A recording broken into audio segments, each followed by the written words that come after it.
கேரள மாநிலம் வயநாட்டில் ஏற்பட்ட மிகப்பெரிய நிலச்சரிவில் 19 பேர் உயிரிழந்திருக்கிறார்கள் என்ற செய்தி முதலில் வெளியானது. தற்பொழுது அந்த உயிரிழப்பானது மேலும் அதிகரித்திருக்கிறது. 24 பேர் உயிரிழந்திருப்பதாக தற்பொழுது தகவல் வெளியாக இருக்கிறது. கூடுதல் விவரங்களை செய்தியாளர் ரமேஷ்குமாரிடம் கேட்கலாம். ரமேஷ்குமார், தற்பொழுது அங்கு இருக்கக்கூடிய கள நிலவரம் என்னவாக இருக்கிறது? முழு விவரங்கள் என்ன? அதாவது கேரள மாநிலம் வயநாடு மாவட்டத்தில் உள்ள மேற்படியில் இன்று காலை மிகப்பெரிய நிலச்சரிவு ஏற்பட்டது. இந்த நிலச்சரிவிற்கான காரணம் என்பது அங்கு கடந்த சில நாட்களாக கனமழை பெய்து வருவதன் காரணமாக இந்த நிலச்சரிவு ஏற்பட்டதாக கூறப்படுகின்றது. இந்த சம்பவம் ஒரு பெரிய சோகத்தை ஏற்படுத்தி இருக்கிறது. ஏனென்றால் இதில் தற்போது வரை 24 பேர் உயிரிழந்துள்ளனர்.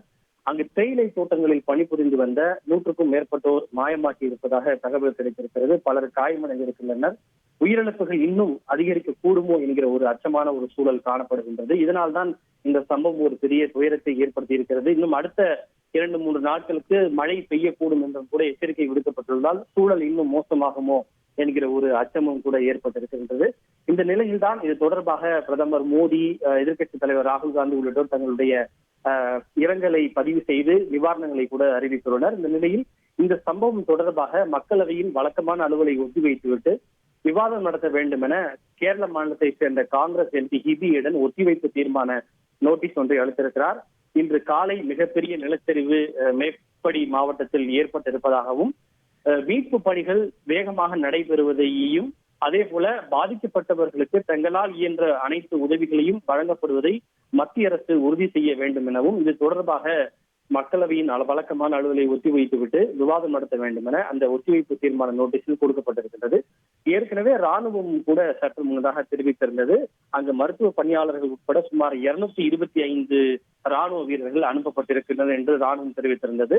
4 காலம் ராணுவ வீரர்கள் அங்கு அனுப்பப்பட்டிருக்கிறார்கள். பிராந்திய ராணுவத்தை சேர்ந்த 2 காலம் மற்றும் கண்ணூரில் இருக்கக்கூடிய அந்த டிஎஸ்சி மையத்திலிருந்து 2 காலம் என ஒட்டுமொத்தமாக 4 காலம் ராணுவ வீரர்கள் அங்கு அனுப்பப்பட்டுள்ளனர். மீட்பு பணிகள் துரித கதியில் நடைபெற்று வருவதாக மத்திய அரசும் ராணுவமும் மாநில அரசும் தெரிவித்து வருகிறது. மேலும் கூடுதல் தகவல்களை செய்தியாளர் பிரசாத்திடம் கேட்கலாம். பிரசாத், வணக்கம். தற்பொழுது வயநாட்டில் இருக்கக்கூடிய தற்போதைய நிலவரம் என்னவாக இருக்கிறது? பிரசாத், வணக்கம். இந்த வயநாட்டு மாவட்டத்திற்குட்பட்ட நிலச்சரிவு ஏற்பட்ட பகுதியில் அட்டமலை, அதே போன்று அந்த முக்கியமான பகுதியில் தற்போது 24 பேர் மரணம் அடைந்துள்ளதாக தெரிய வந்துள்ளது.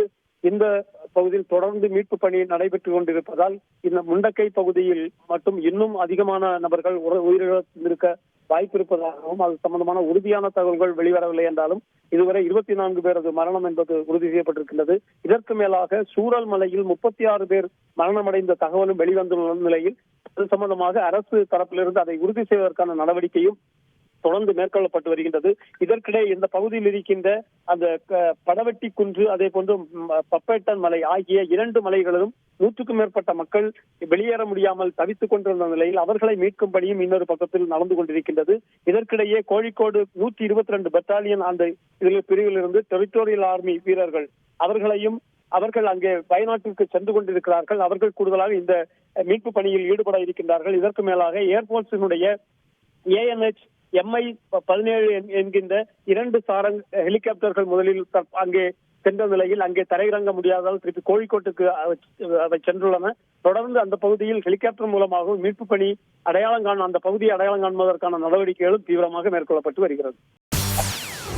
செய்திகளை உடனுக்குடன் தெரிந்து கொள்ள உடனே சப்ஸ்கிரைப் பண்ணுங்க.